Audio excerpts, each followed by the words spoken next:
If you've listened to this podcast for any length of time, you'll know that I'm a massive fan of self-help books. In fact, I've talked before about how I noticed that my stack of BMJs was growing and growing because I chose to spend my evenings instead with Brené Brown and Daniel Pink. But while these books have a lot to say about what it's like to be human, the stories we find in novels and poems or even in films can teach us even more about how other people think and feel, and they give us the way to sort of practice tackling difficult emotions. This week I'm speaking with Dr. Tara George, host of the podcast Bedside Reading, and she runs the Medical Book Club and a Facebook group focused on how fiction and other creative work can influence the care we give our patients and the way we interact with our colleagues. Now, every week, as you know, we create a free downloadable CPD workbook to help with your appraisal. And this week's podsheet is packed with the book recommendations that we talk about in the podcast episode. So if you're looking for a great read, then sign up using the link below to get your free workbook. I'm Tara George. I am a GP, a trainer and a training programme director in Derbyshire, in the Peak District. And my big love is medical humanities. So I host a podcast of my own, Bedside Reading, where we talk about books, predominantly novels and also sometimes memoirs and sometimes some self-help, and really think about how they can make us better clinicians. And really, I would rather be reading than doing almost anything else. But talking about books and talking about the power of literature is definitely a favourite topic as well. It's wonderful to have you with us, Tara. Thank you so much for being here. I, like you, happiest of lying on preferably on a sun lounge in a very hot country, reading a book next to a pool, closely followed by a lovely glass of rosé and some nice food. But yeah, I just love delving into books. But you've taken that a step further with your podcast, with your bedtime reading podcast. How did you sort of get into thinking about the power of reading and humanities as a way of improving ourselves, of promoting resilience? I hate to use the R word, but your take on this is actually it's vital for working sustainably for coping in today's world. Yeah, so I think it actually goes back a really long way. So I did English Literature A-level, which was by far my favourite A-level to do. And I was really torn about what I really wanted to do when I grew up. And to be fair, if it's not a spoiler to say, I'm 46. I'm not sure I have grown up, and I'm not sure I really still want to know what I do when I grow up, which is perhaps why I do lots of different things. And I suppose I am what could be described as a portfolio GP. And I think I've always read a lot. I come from a family of readers. When I was at medical school, I did my final year project on doctors in literature and did a project really thinking about the themes of doctoring that shone through in a variety of novels. I thought about what are those almost idealised characteristics of doctors which appear in literature, and whether maybe there was something about how patients view doctors, perhaps through an idealised lens, this sort of concept, which began almost for me with that idea of something like Dr. Jekyll and Mr. Hyde. And then that has sort of developed. So through teaching, through training, through being a trainer and being a TPD, and just really starting to play around and having that joy of a bit of a freedom in a curriculum. And so how do you tend to use it then when you're in a training session? Just like get out a poem and go, let's have a look at this, guys? Or is it like a book group, or is there like a variety of ways? I've used it in a variety of ways. So one of the things I really love, and I often encourage people if they are thinking about dipping their toe in the water in an educational context, is thinking about session openers. So something that might be a bit illustrative of something. So a really short poem or a really short extract to get us thinking. And I suppose an example of that would be, there's a poem by Wendy Cope called Names, which is all about an elderly lady and the fact that she is given what I suppose we might colloquially call a Sunday name that she was never meant to be called. And then how that was contracted into a variety of other things that people called her. And then through her life, how she sort of eventually becomes Nan to everybody. And then at the end, she's in a care home and they call her the name that's on the paperwork. And actually her dementia is such that she doesn't even recognise that anymore. And it's an incredibly powerful poem, but it's quite short. And I might use that as an intro into a session where we might be talking about communication, or we might be talking about dementia, or we might be talking about identity. So that's certainly a way in that I might use it.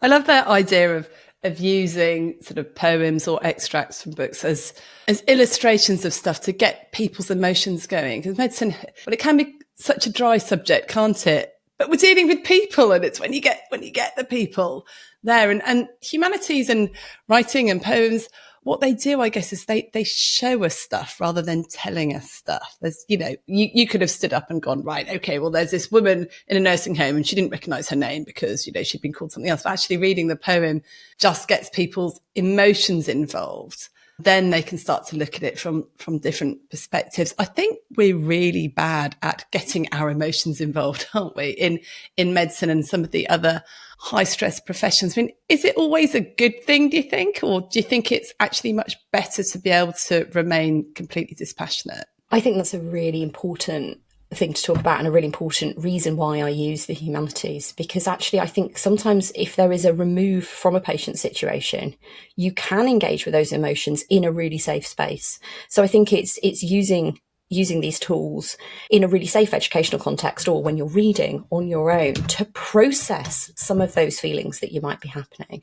And I think there's that really important thing, isn't there, that actually if we cry with every single one of our patients, we are no good to anybody. So I think there is that really important thing about having some kind of professional persona and professional disconnect. But it's recognizing that we also need to contact those emotions at some point, because actually if you wall them off entirely through everything that you do, eventually, that pop bottle is going to get shaken and it's going to explode. So it's recognizing the importance of having that professionalism, though I would argue that, emotions do have a place in a consulting room, but a controlled place in a consulting room. And then recognizing that actually, in our personal lives, they can bubble out. I mean, I'm a terrible crier. My children almost refuse to watch films with me because they say I cry all the time.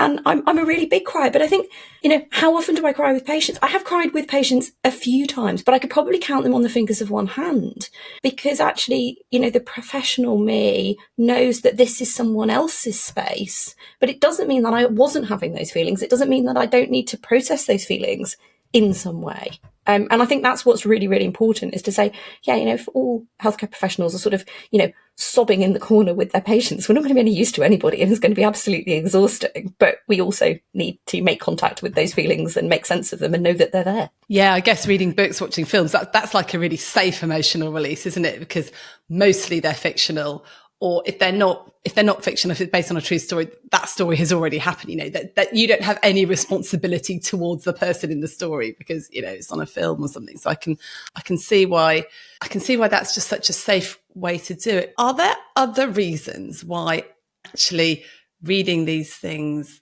reading works of fiction, watching amazing films, whether it be fiction or documentary or whatever, is really good for us? Because I sometimes feel really guilty when I'm just like curled up with a good book and that's all I've done, rather than a self-improving book. I guess that's because it's sort of my job to read these sort of self-improving books and then share some bits and pieces with people. So it feels like, just a bit massive escapism, but I can't spend all my time reading fiction, or can I? Well, I think actually there is some really good evidence. I was really excited that there was a meta-analysis published recently looking at empathy scores in people who used a variety of humanities modalities. And actually reading fiction was found to be the thing that was most likely to promote empathy, which I found very reassuring. And I think one of the things that's important, there's a lovely quote from Kate Gross. So Kate Gross wrote this phenomenal memoir, which was sort of written as a love letter to her children when she was dying. She was a young woman who died of bowel cancer. And she wrote this beautiful book called Late Fragment. But there's a quote in the beginning which says, "If you can imagine, you can empathise." And I think that's really important, thinking about imagination and the power of imagination, because often actually within a lot of particularly medical training, we think of ourselves as scientists. And then those of us who aren't really scientists feel an overwhelming guilt. And, I'd like to, reassure anybody that I think that my knowledge of science is more than good enough. But am I a scientist? No, I don't think I am. And I'm much, much more interested in humanities and social science. So actually to go, there's an evidence base that we can promote this empathy thing.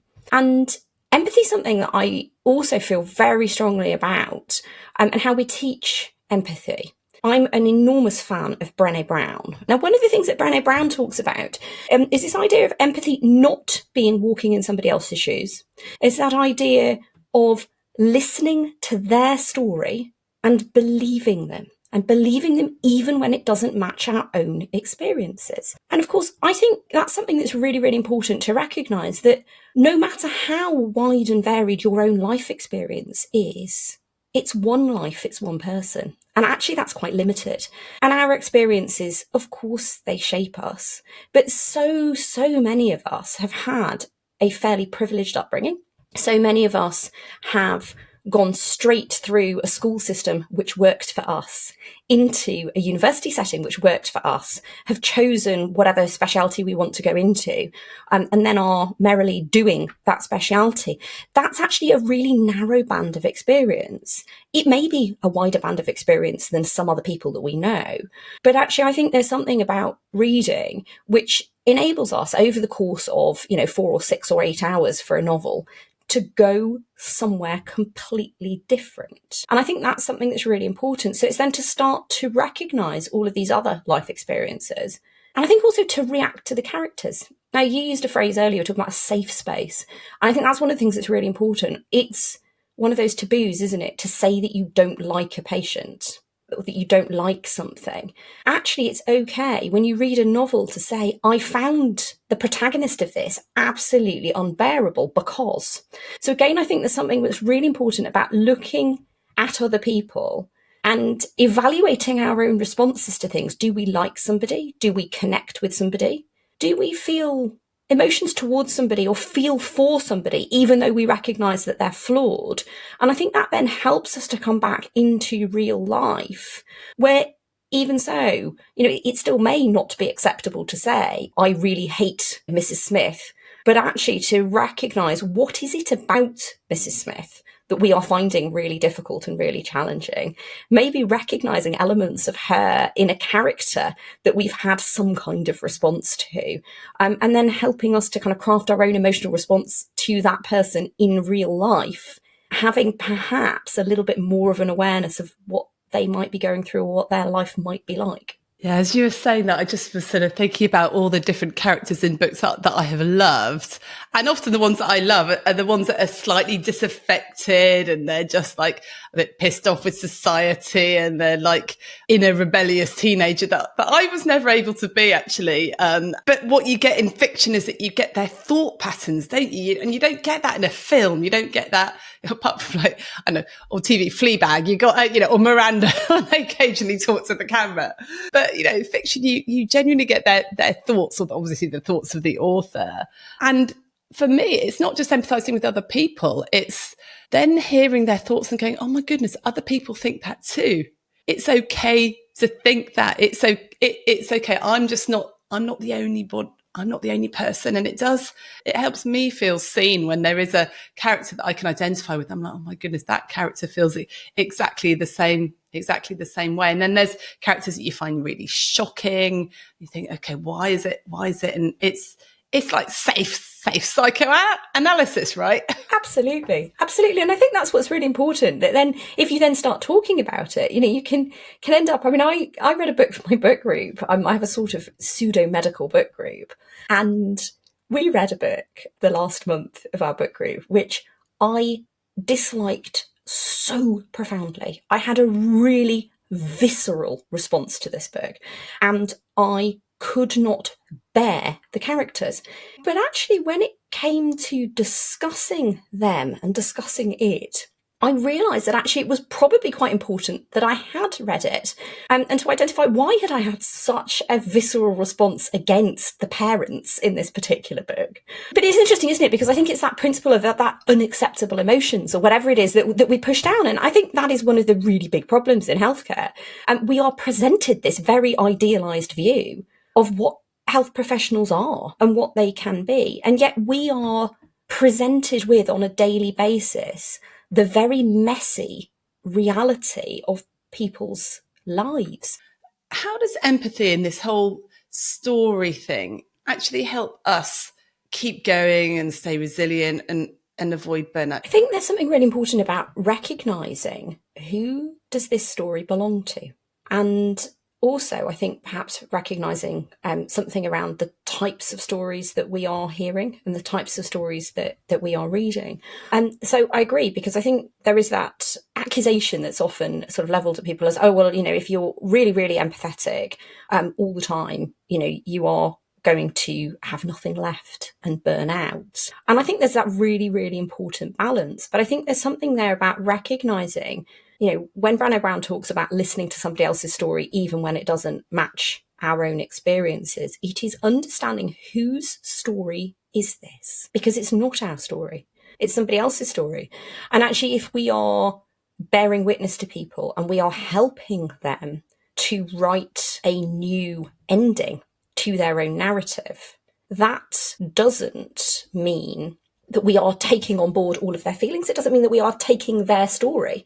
And something that really changed things for me relatively recently, probably in the last couple of years, was learning about Arthur Franks and Arthur Franks's narrative arcs. Arthur Franks wrote a lot about them, and I think they are beautifully, beautifully explored in a wonderful book called Tornado of Life by Jay Baruch.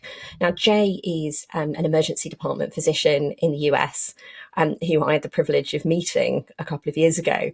And Jay is an incredible storyteller, and I will probably absolutely butcher the way he explains this. So, if you want to have the real way of talking about this, Jay's book is certainly, it's full of brilliant, brilliant stories. But Arthur Franks has this idea that stories come in three forms.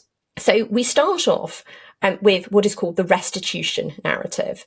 Now, the restitution narrative is very simple. It's very simplistic. And I suppose it is what perhaps our 17, 18-year-old self in a medical school interview is thinking when they say, I want to help people. I want to fix people. Perhaps somebody has been climbing up a ladder and they slip and they fall and they fracture their wrist and it's displaced. And they go to the emergency department and somebody pulls that fracture, puts it back in line, puts a pot on it, and then a few weeks later they live happily ever after. And that's the very, very simplistic, very transactional sort of healthcare, which I think some people who are very unfamiliar with healthcare believe is the majority of what we do. So that's restitution. We then got the quest narrative, and I suppose the vast majority of films and novels are based on a form of quest. And actually, as clinicians, we quite like quests in healthcare as well. So in a quest narrative, our protagonist goes on, something happens, and perhaps they are in mortal danger. And through this situation, when, I suppose in the story of Rapunzel, when she is locked in the tower, there is some terrible thing that might happen. And then everything is better and they are a better person. So again, we quite smugly like these stories, I think. And perhaps we've got somebody who is, the quite difficult type A personality, investment banker, who has no time for their wife and their children and has lots of affairs and takes too much cocaine and is generally pretty unpleasant, who then has a health scare or perhaps even has a heart attack, has some time away and actually decides to start baking sourdough bread and sets up an artisan bakery and works from home and is a wonderful hands-on father, and they all lived happily ever after. Because goodness me, Rachel, we love a happily ever after ending. We all want that. That's what we're all seeking. We're brought up on a diet of it, and that often makes us feel safe. So we love a quest narrative, and I think it's really important and you have to be really careful not to say to people, oh, well, this will teach you something about yourself, or you will be a better person as a result of this, because actually this is their story. They need to find that at the end when that happens. But that is assuming that there's an endpoint. That's assuming that something happens, there is some peril, something changes, and then something else happens. That is a quest. The third sort of narrative that Franks talks about is the chaos narrative. So in a chaos narrative, there are many, many things going on at once. And I think we've all seen patients like this. This is, as I was mentioning, this Jay Baruch book, he illustrates this very beautifully with a character called Cheryl, who is in his emergency department. And she's a drug user and she's homeless and she can't find her veins and she's withdrawing from heroin. And there's all these different things going on. But she isn't here because she's got cellulitis in her leg. And she isn't here because she's withdrawing from heroin. And she isn't here because her relationship has broken down. And in the end, she comes up with the title of his book because she says, I feel I'm caught in a tornado of life. And I think, perhaps if you're in healthcare, in a specialty where everybody has been referred to you, it's a little bit more clear what the problem is. I think, those of us who work in something like primary care or emergency medicine, where people are just there completely unfiltered. Actually, there is so much that's going on. And it may be that they start talking about their back pain, and then they're talking about their daughter, and then they're talking about their housing situation, and then they're talking about how they feel sick. And there's all of these different things going on. And we have to recognize that, and I suppose this is a bit of science because this is physics, isn't it? Chaos and chaos theory, that if you do something, you will change everything. And that the importance of the care with which you need to approach these scenarios. Because actually, if there is something which appears to be completely chaotic, if we can't see a clear thread or a clear passage through, we risk making it worse. And nobody really teaches us that actually sometimes the status quo is better than what we're going to do to somebody. But also it's really, really easy. And I think I have been guilty of this. I think I'm less guilty of it now as I'm older and wiser and more likely to do nothing. But I think it's very easy to see somebody who is in the middle of this chaos narrative and pull at something. So, well, I will give you some Betnovate for this rash on your arm. And it's not necessarily the wrong thing to do, but actually they might not even be bothered about the rash on their arm. But it's trying to find something. It's trying to turn this massive chaos into a restitution narrative that we can go, you have eczema on your arm. I will give you some Betnovate. I will tell you to use an emollient, and in 10 days' time, it will be better, without having considered the fact that perhaps the patient hasn't got the money to pay for a prescription charge, or has been banned from the local pharmacy, or hasn't got anywhere clean to keep their Betnovate, or, has got sores all over their fingers. That means that actually if they squirt some Betnovate onto their fingers, they'll make their fingers worse and they won't be able to rub it into their eczema. So it's sort of really recognising those things, and recognising those narratives for what they are is really, really important in terms of not therapeutic nihilism. I'm not saying that we can do nothing, but actually to recognise our own limits in what we can do and think, actually, I can't solve all of the problems all of the time. And actually, it's not my job to do that. Wow, Tara, I'm just in awe of you because you have so brilliantly described the drama triangle there, and how something we teach about all the time is how, particularly as doctors, as healthcare professionals, as professionals working in any sort of high stakes jobs, our job, we feel that our job is to fix it for people. And that's what we've been trained to do. And that's where we get our strokes and our likes and our, well done, you fixed it for me. But sometimes things are just in chaos, and often fixing it for people is not the right response, and it's not helpful. And I love the way you just described that as, well, we teach that fixing it doesn't really help. You need to help people fix themselves. You need to get out of the rescuer role, the restitution and the rescuer. And I guess in some of the narrative arcs, you've got a guide or a helper that comes along, and that the bad helpers just tell people what to do and fix it, but the good ones don't tell people what to do, like Yoda. They just come along and they hint at something, and so someone finds the answer for themselves. But we are so quick to try and sort the chaos out, and particularly for our patients, which often doesn't work. And I'm thinking about not just patients, but in our own lives as well. We're really uncomfortable with chaos, aren't we? I really am. I can't handle it. And if I'm feeling life's a bit chaotic or there's something wrong, I try and find something that I can fix. But you're right. Often fixing that thing will have unintended consequences in another way. And how do we get better? I think a lot of the people I talk to on the podcast talk about it. It's actually about getting okay with those feelings of chaos and being able to sit with the negative emotions. That brings us right back to the negative and difficult emotions and go, yeah, it's chaotic at the moment. And I don't need to turn this narrative of mine into a restitution narrative where my life felt a bit chaotic. My job was awful. It was difficult. So what I did, I changed this, and then it was all sorted out. I completely agree. And I think for me, it's been about recognizing what story is being told here. And I think, again, I'm a huge, huge fan of the drama triangle. And I think it is so important.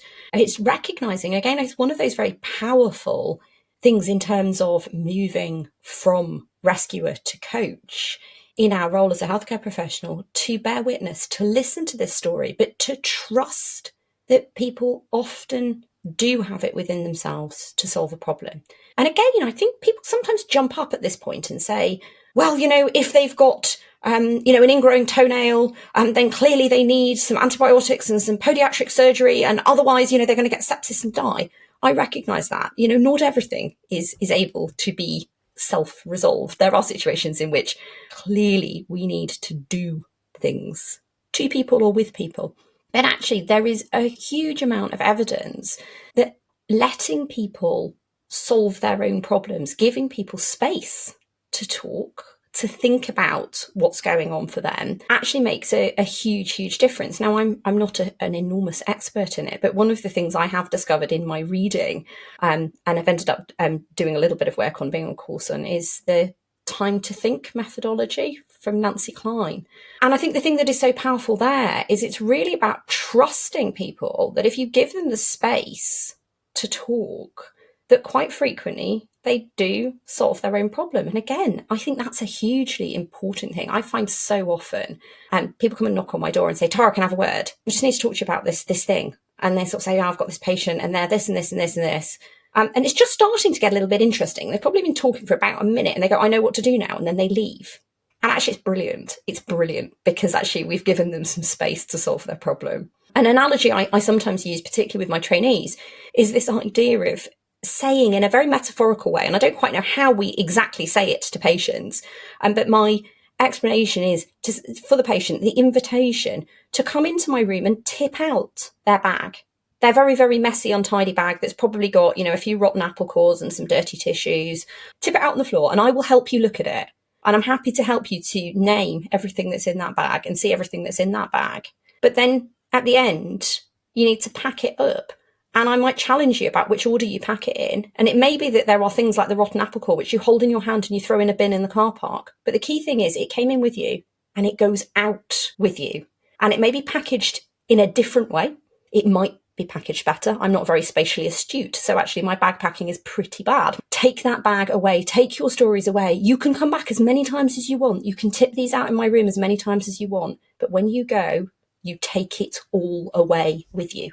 That's the key, isn't it? That really is the key. And we did a podcast a while back called it's about naughty monkeys, about taking the naughty, people come to see you with all these naughty monkeys. And this doesn't just apply to doctors and nurses and healthcare professionals. A lot of the time, if you're a leader or a manager, people come in with all their naughty monkeys. They want to give the naughty monkeys to you to take on.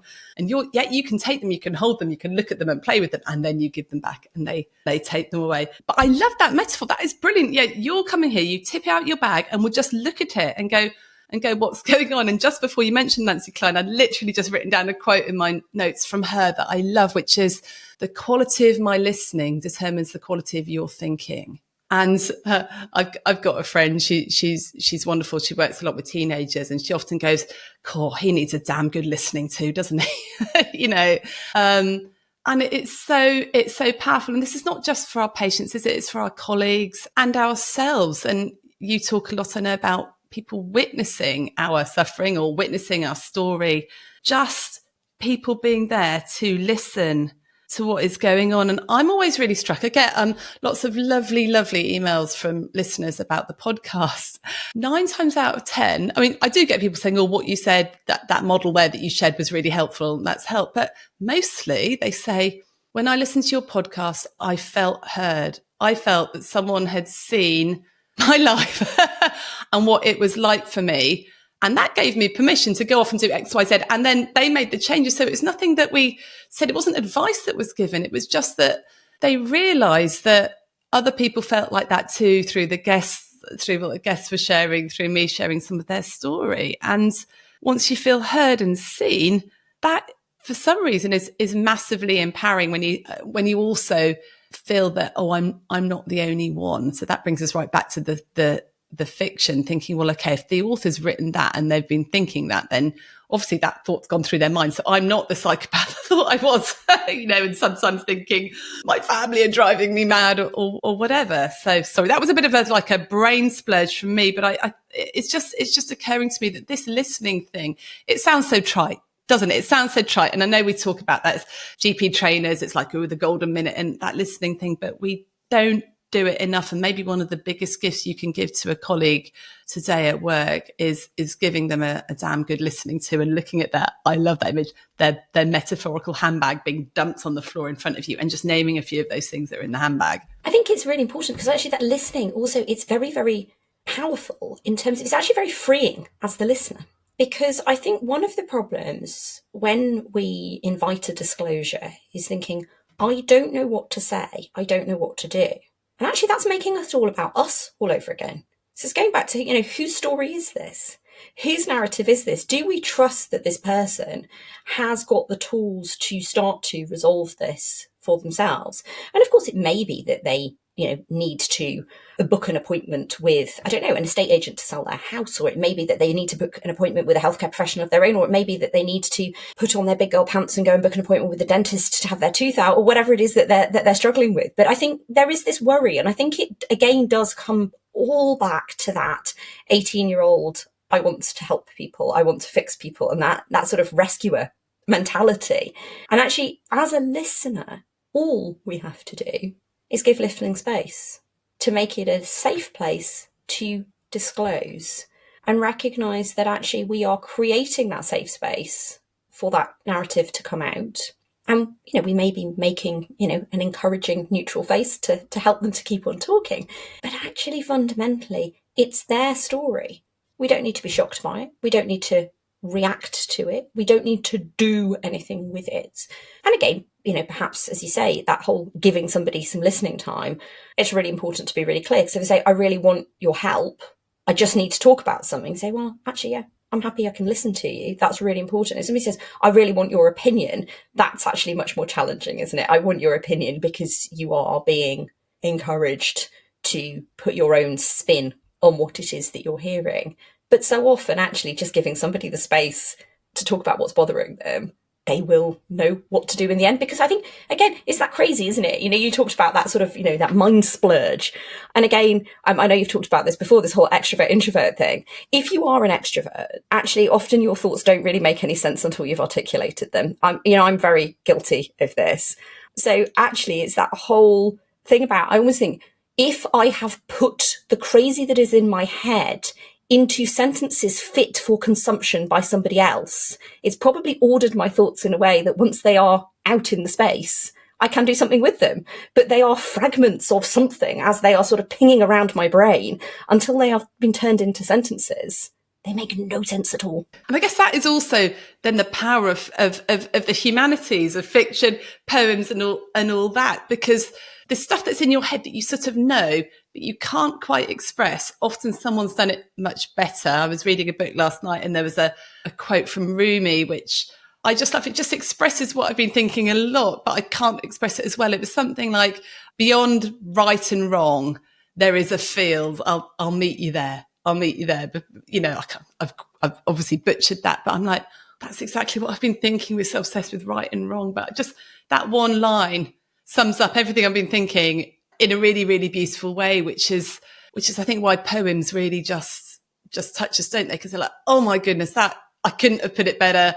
It summarized exactly what I felt there in a way that, is succinct and makes sense and so, and the more you read of just random that was just a completely random book I was reading about a forest monk, which was fascinating. But you don't get that unless you're sort of, if you're only reading the things that you think you should read, like, I'm going to read this book or that book, and you're not reading widely, you often just miss that stuff that comes from left field, from somewhere completely different, which is, I think, one of the wonderful powers of fiction, is just to get a different perspective on stuff that is going on. So I do need to break out a little bit of my own particular sort of self-help bubble, but I do find that fiction really helps. I just want to come back, Tara, to when you're talking about listening to people, and when you say that patients are struggling and you worry that you need to have the answer. I think one of the big barriers for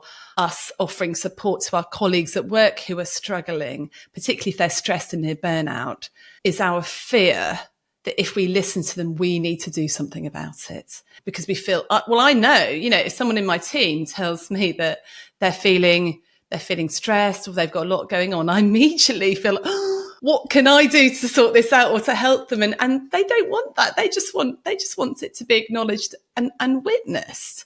So how do you think we can get more in that mindset of just not, I'm just here to witness your story, and how do we help ourselves or other people identify perhaps which of those narrative arcs they are in right now? I think that is really hard. I mean, I will always remember when my children were very small, or when my eldest child was very small and literally never ever slept.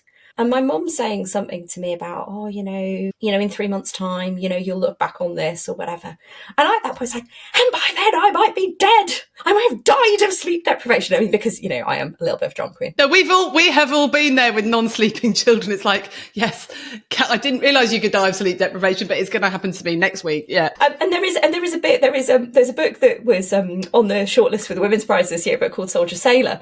And there is this incredibly dark part at the beginning. It's this woman and her baby, and there's a bit where she's had enough, and she and this baby, they go for a walk, and she just thinks, I can't hack this anymore, and she walks into the forest and she leaves the baby in the forest and runs away, and then thinks, oh my goodness, what have I done? And it's all right in the end and nobody finds out.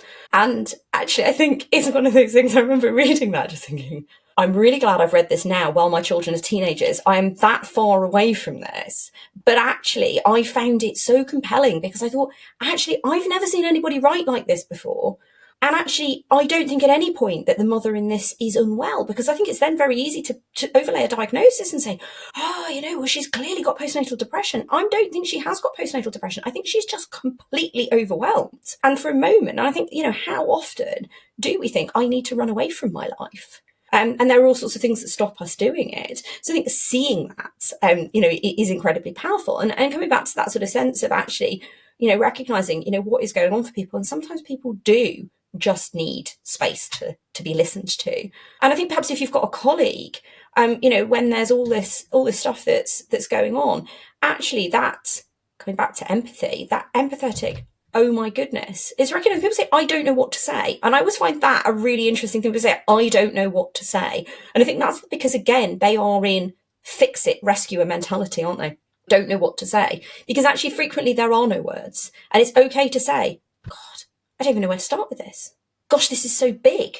And actually, it was very powerful. I once was in a situation where I had to contact somebody who was very, very senior. I was working in a fairly senior role in the deanery. Had to contact someone very, very senior about some really, really, really awful thing that had happened. And the people who'd reported it to me said, oh, you've probably dealt with this before. And I was thinking, oh man alive, I have literally no idea what to do. So I kind of rang my boss, and my boss was on holiday, and his voicemail went to, oh, you ring this other person who was covering. And it was this person I barely knew who I thought fully had it together. Like, would literally know everything that there was to know. And I told him, and there was this sort of pause on the phone where I thought perhaps we'd got cut off. And he went, I've absolutely no idea what to say. I am absolutely sure that telling me was the right thing to do. I'm going to hang up the phone now, Tara, and I will ring you back in 20 minutes when I've worked out how to react to this. Is that okay? And hung up. And actually, that was probably, in the moment, the most helpful thing anybody could have said or done. That acknowledgement of, I don't know what to do, but I'm going to try and work it out for you. And also, you're not alone in this all feeling so big and so overwhelmingly overwhelming, because it is. And I think perhaps we need to get better perhaps at that kind of authentic vulnerability and saying, I don't know, but I'll help. Not, well, I don't know. It's that, I don't know. Leave it with me for a moment. Let me think about it. Totally. Because it's better than making something up or... And when you try and give the advice and try and fix it, it never works. It never works anyway. Tara, we could keep talking about this forever, but we got to finish at some point.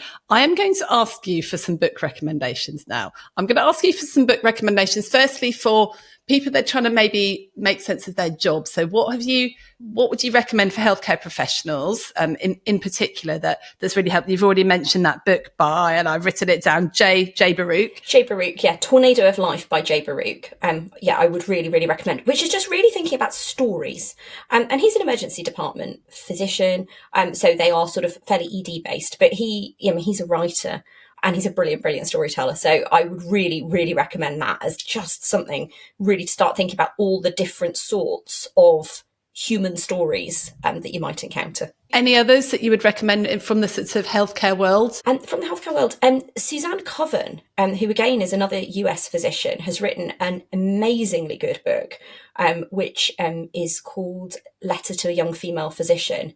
And it's sort of the letter that she wishes that somebody had written her when she was starting out in her career. So somebody looking back at a lifetime of narrative medicine, the things that she's learned and the things that she wants. And then we were talking about listening. So we've mentioned Nancy Kline, and I think there's 3 Nancy Kline books. And actually, I think the most recent one, The Promise, sort of stands alone and is probably the most accessible as a starting point. But I'd really, really recommend the book Listen by Catherine Mannix, which I've recommended to so many people and often buy for my trainees. Brilliant. And I now want 3 rollicking good reads that you've read in the last, year or in the last 5 years that you just think everyone should read these books because they're just blooming brilliant. Okay, so quite a serious one, but I think my absolute top read of 2024 so far is a book called Brotherless Night. And it won the Women's Prize for Fiction. Don't be put off that if you don't like prize-winning books.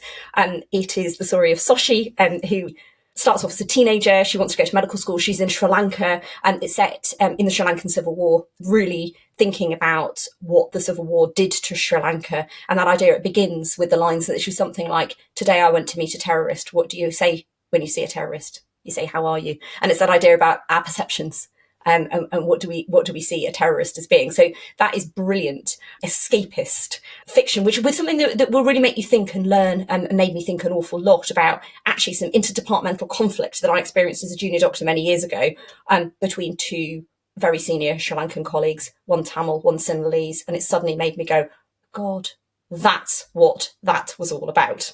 I think Shuggie Bain by Douglas Stewart is one of the best things I've ever read. I mean, it will make you cry, but it's very, very beautiful. And I think an incredible reflection of love. It's a love story and really thinking about the different forms of love.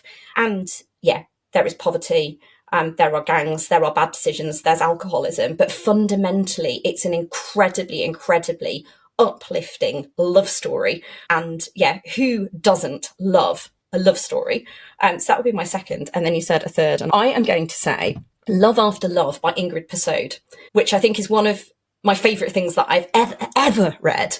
It is set in Trinidad. And again, it's a love story, love after love. And at the beginning, you've got the beautiful Derek Walcott poem. So if people don't know the Derek Walcott poem, it is Love After Love. It is an absolutely, absolutely beautiful poem. And at the end, it talks about meeting yourself. And that idea of that actually, yeah, if you can't show love and compassion for yourself, you really can't be any good to anybody. And Love After Love is this fantastic family saga, really thinking about what is a family set in Trinidad. We've got young people, we've got older people, we've got this very unlikely relationship between the elderly gay man who has moved in with the scandalized single mother to bring up the child in this house in Trinidad, and what's going to happen and what happens when you go off to find your fortune and think that your own world is too small and need to come away from your own world and go and seek your fortune in the big bad world. It's absolutely compelling, really, really gripping, and an incredibly, incredibly good read. Sarah, thank you so much. Thank you so much for being with us. Thank you for the book recommendations. If anyone wants to find out more about you, obviously they can listen to your podcast, Bedside Reading. And do you run any of these? Can people join your book clubs, or do you have anything online that people can go to? Or So I run a Facebook group which is called Humanities in Medical Education. So if anybody is even tangentially interested in using the humanities in medical education, I have got a group there. I am on X, formerly Twitter, both as the podcast and as myself.